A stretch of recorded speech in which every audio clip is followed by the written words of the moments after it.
કસા પખાળા પાવ પાવ નિત ગંગા લાગે કી પુહપ ચડાવા તારી જાત વૃક્ષ ધરે રાજા ધીરાજ કી રીજવા કવિ શંકર સેવા કરે. આ કદાચ એમને એમ બોલ નાખે ઘણા ન ખબર પડે. ભજનમાં બેહતા હોય, ઉઠતા હોય, સાહિત્યને માણતા હોય, શબ્દોને જાણતા હોય એને ખબર હોય, પણ ઘણા એવા હોય કે જેને સુરતાલથી જ મજા આવતી હોય. પણ આ એક છંદ છપાઈની માલપા કવિ ઈશ્વરદાસજી એમ કે છે, કશા કરું હું મહલ મહલ ગીરી મેર કહાવે, હું તારું દેવળ હું બાંધું. હે ઈશ્વર, હે પરમાત્મા, હે ઠાકર, હે કૃષ્ણ, હું તારું હું મેલ બાંધું, કે હું તારું મંદિર શું બનાવું? કારણ કે આભને થંભવા વાળો, આભને બનાવવા વાળો પણ પરમાત્મા તું છો. કશા કરું હું મહલ મહલ ગીરી મેર કહાવે, કશા ગાવ હું ગુણ ગુણ જહાં તુમરું ગાવે. તારી પાસે અપ્સરાન, ગાંધર્વન, તુમરુન, સિદ્ધોન, ચારણોન, આદિઓન આ બધાય તારા ગુણગાન ગાય છે. એમાં હું કયું ગુણગાન ગાવ? કશા કરું હું મહલ મહલ ગીરી મેર કહાવે, કશા ગાવ હું ગુણ ગુણ જહાં તુમર ગાવે.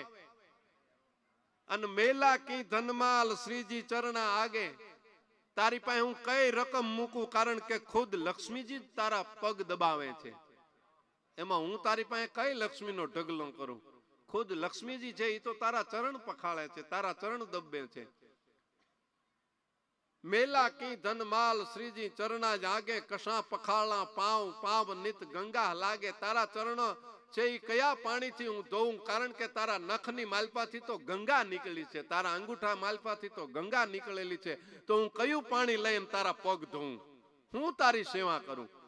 કશા પખાળા પાવ પાવ નિત ગંગા લાગે, અને કી પુહપ ચડાવા, હું તને કયું પુષ્પ ચડાવું?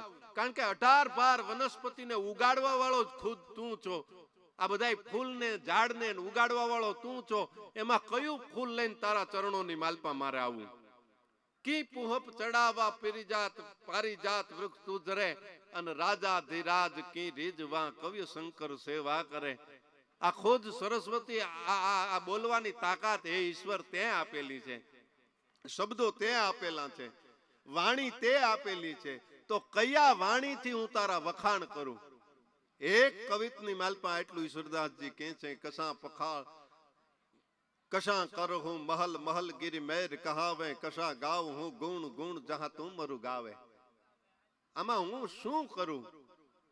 અને ભાઈ સરસ મજાની એક ચંદની રચના ભાઈ ગાઈ પિંગલસિંહ ભાઈની, ત્યારે બહુ મજા આવી ગઈ કે આ તો બધું મર્દોનું કામ છે. વિત વાવરવાનું, રણ ચડવાનું કોઈ ના મર્દાનું કામ નથી. વિત વાપરવાનું એટલે કે પૈસો કઈ રીતે વાપરવો એ તો મર્દોને આવડે. બરોબર એ દુહા છંદની ચાલુ થઈને ભાઈએ 50-50 ની નોટનો ડટા કાઢ્યો તો એમ થયું કે આ બરોબર મેળે મેળ બધું આવ્યું. આવું થતું હોય ત્યારે ક્યારેક અમને મજા આવતી હોય.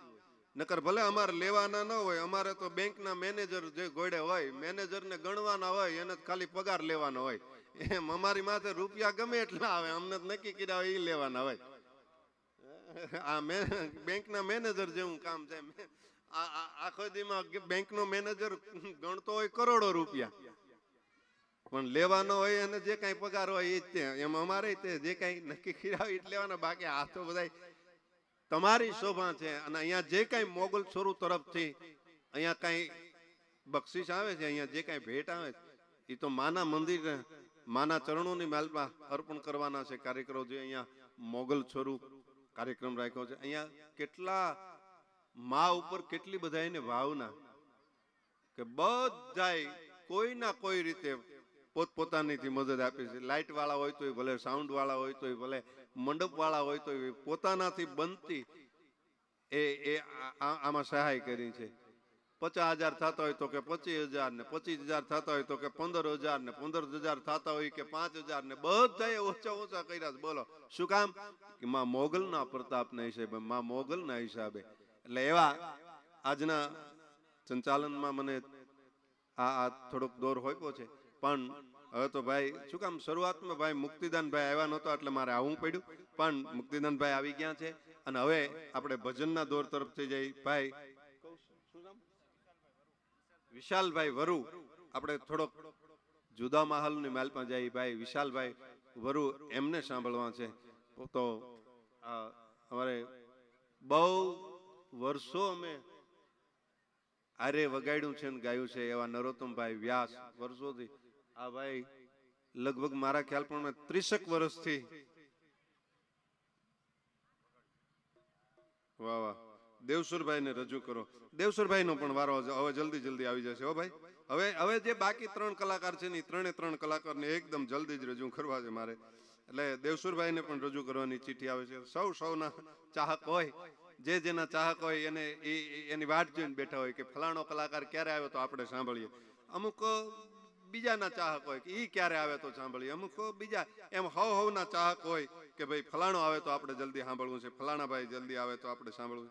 દરેકના ચાહક મિત્રો હોય છે એટલે દરેકને આપણે જલ્દી જ રજૂ કરી દઈશું.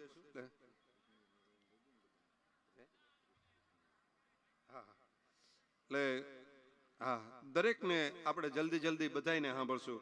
પણ અત્યારે ભાઈ વિશાલભાઈ વરુ એમને સાંભળવા છે. અને મારે આમ તો હવે રજા લઉં ભાઈ જિગ્નેશભાઈ ને કહું કે મને રજા આપે, કારણ કે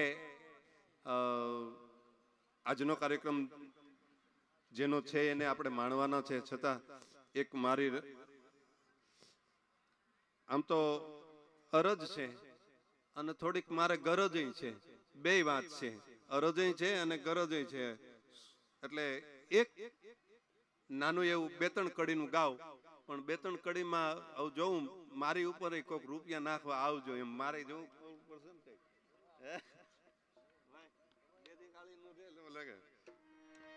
આ સુરતાલ ફેરવવો નહીં પડે એટલે થોડુંક ગાઈ નાખવું. હવે પછી હું ટ્રાય મારું કે આ બધાયનામાં રૂપિયા આવે છે કે મારામાં આવે છે કે નહીં એમ. કારણ કે મારે અહીંથી ગાડી ભાડું લઈ જવું પડશે. કાંઈ ન આપે કાંઈ નહીં, ગાડી ભાડું તો આપશે ને. કારણ કે ગાડી ભાડું જો અમે ભોગવીએ તો પછી ટાયર ના ન વધે ને. વ્યાસ, બે વ્યાસ છે બોલો. નરોત્તમભાઈ વ્યાસ બહુ સારા ઢોલક વાદક છે. અને ખાસ કરી સુરેશભાઈ રાવળ અને બટુક મહારાજ સાથે વર્ષો સુધી છેલ્લા અમે 30 વર્ષથી હારે છીએ. પણ માતાજી આમને આમ ગાડી હાંકે બોલો, બીજો કાંઈ ધંધો નથી કરવા પડતો. 30 વર્ષથી આમના મોજ કરી છે. એ ભાવે કભાવે પણ ભગવતીનું સ્મરણ કર્યું. હવે મારી ઈચ્છા એવી છે કે અત્યાર સુધી તમે બધાએ પૈસા આપ્યા છે, પણ એક રાઉન્ડ એવો કે વિડીયો વાળા ભાઈને એવું લાગે ને તો તમે સ્ટેજ ઉપર વી આવજો, પણ આ સ્ક્રીન ઉપર બધાય દેખાવા પડે.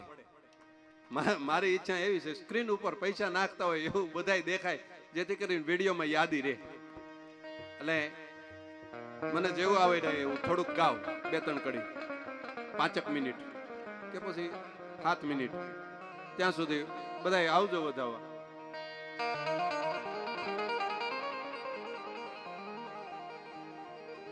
જીયા ભમાયું કેલ ચાંદલો ને જીજાબાઈ ને આવ્યો બાળ રે, જીજાબાઈ ને આવ્યો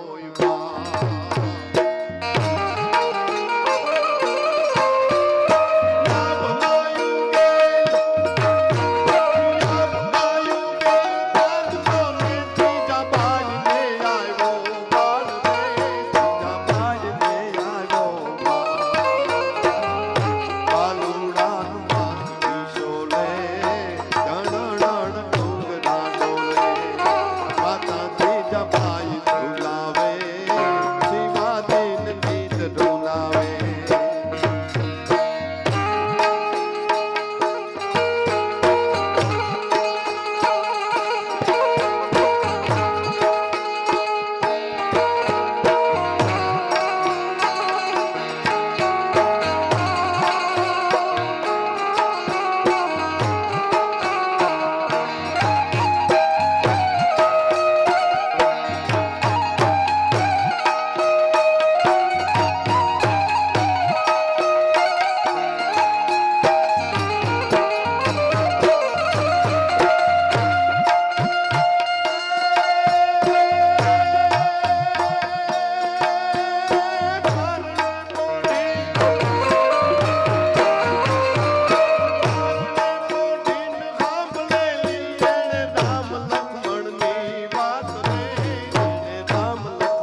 છોડાવી જાય આપું